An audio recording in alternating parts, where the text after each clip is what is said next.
Tina Pandey, and you're welcome to Prodigy IS. Again, I'm here with Daily MCQ Express, and I have come with 5 new MCQ questions based on current affairs and latest news. So let's start it quickly. The first question: the Jhamar dance is mainly linked to the following communities in Assam. ये पहला question है हमारा. The options for this question are urban youth, tea garden communities, tribal groups, and religious minorities. So सबसे पहले we should know what is Jhamar dance. The Jhamar dance, it is closely linked to the tea garden communities in Assam. Assam में जितनी भी tea garden communities हैं, tea garden tribes हैं, जुमार dance उनका एक traditional folk dance है और ये कम्युनिटीज इस डांस को परफॉर्म करती हैं during their harvest seasons, festivals and celebrations, and it is of great relevance to them because it represents their cultural traditions and everyday experiences. So the answer to this question is B, tea garden communities. Now move towards the second question for the day. Consider the following statements: royalties paid by mining leaseholders to state governments are not classified as taxes.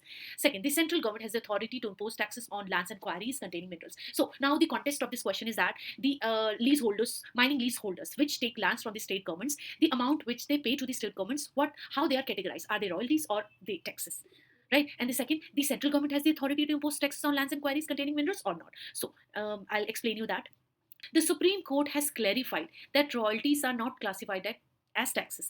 It means that the mining leaseholders, whatever amount they pay to the government, are not classified as taxes. They are meant to be royalties, and this amount is these are the payments made by the lessee for the use of mineral resources, constituting an expenditure for the lessee and income for the lessor. It means whatever the amount these mining leaseholders give to the government, they account as expenditure for these mining leaseholders, as it falls into the category of income for the state government, typically the state government, right? And the second statement: state legislatures have the authority to levy taxes on lands and quarries with minerals. इसका मतलब central government has no authority of it. Only the state legislatures have the authority to levy taxes on lands and quarries with minerals.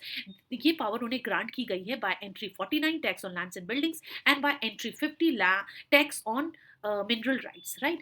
And this is in the state list in the 7th schedule of the constitution. So central government का जो role होता है, that is primarily regulatory, right? Only the state government, सिर्फ जो state government है उसके पास ये legislative competence होता है कि वो इन mining lease holders के ऊपर इन taxes को impose कर सके in the form of royalties, और state government का involvement होता है only for the regulation and development. So the answer to this question is A. As you can see from the options, the answer is only A. Only one point is correct. Now, moving towards the third question, the question number 3. With reference to the sickle cell disease, which of the following statements are correct? We are talking about the sickle cell disease, okay? So, क्या हमें इसके लिए statements मिली है? This is a group of inherited blood disorders impacting white blood cells. पहला ये statement है. Second is the condition is a chronic illness. Now, we should know what is sickle cell disease. Sickle cell disease एक ऐसी disease है जो impact करती है हमारे red blood cells को. It impacts mainly red blood cells and not white blood cells. So, this statement 1 is absolutely incorrect. ये red blood cells को बहुत rigid कर देती है, sticky बना देती है और sickle shaped का बना देती है, right? So that is why this disease is called sickle cell disease. And yes, this is a chronic condition. Chronic condition का मतलब क्या होता है? Chronic condition, chronic illness is that kind of condition in which the affected persons, the people, they need regular medical care, right, to get to overcome from this disease, right? So the answer to this question is answer B. Answer B means two only. First is incorrect, second is correct, so the answer is 2. Now moving towards the fourth question for the day, with reference to the Charaidiomidems, what consider the following statements: they are the first cultural heritage site from the northeastern India to be recognized by UNESCO. Second, the Midems are similar to the pyramids of Egypt in structure. And third, they were primarily used for the burial of Mughal emperors, right? तो अब हमें ये देखना है कि इनमें से कौन सी statements correct है. Now, we should know what is the meaning of Charaido word. Charaido was the capital of the Ahom kingdom that links to Tai Ahom dynasty in the year 1228 for about 600 years, right? And Midems, this word means a set of credible structures that were the burial mounds of the emperors of this Ahom dynasty and the royal members of this Ahom dynasty. So by this information, this third statement is absolutely wrong. They were not used for the burial of Mughal emperors.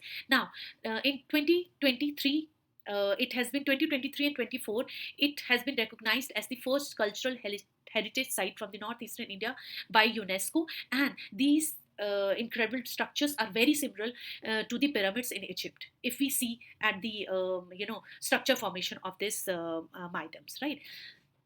So according to this, as we can see, the statements 1 is correct, the statement 2 is correct, but the statement 3 is absolutely incorrect. So the answer to this question is answer A, option 1 and 2 only.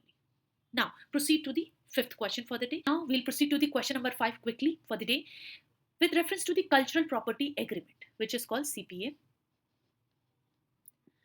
We have three statements given. The CPA aims to prevent the illegal trafficking of cultural property and retrieval of antiquarian objects to their place of origin. Second, the CPA restricts the importation into the United States of certain archaeological and ethnological material. And the third, the CPA is aligned with the 1970 UNESCO Convention on the means of prohibiting, preventing the illicit import, export, and transfer of ownership of cultural property. So, now, given all these three statements, we have to choose which statements are correct. So, before proceeding again to the answer of this question, we'll first know that what is CPA. CPA aims to prevent CPA Cultural Property Agreement. It aims to prevent the illegal trafficking, restricts the importation of certain materials and is aligned with 1970 UNESCO Convention. CPA इसलिए बनाया गया था so that हम illegal trafficking ना कर सके ancient artifacts की and that thus preserves the heritage of any site, right?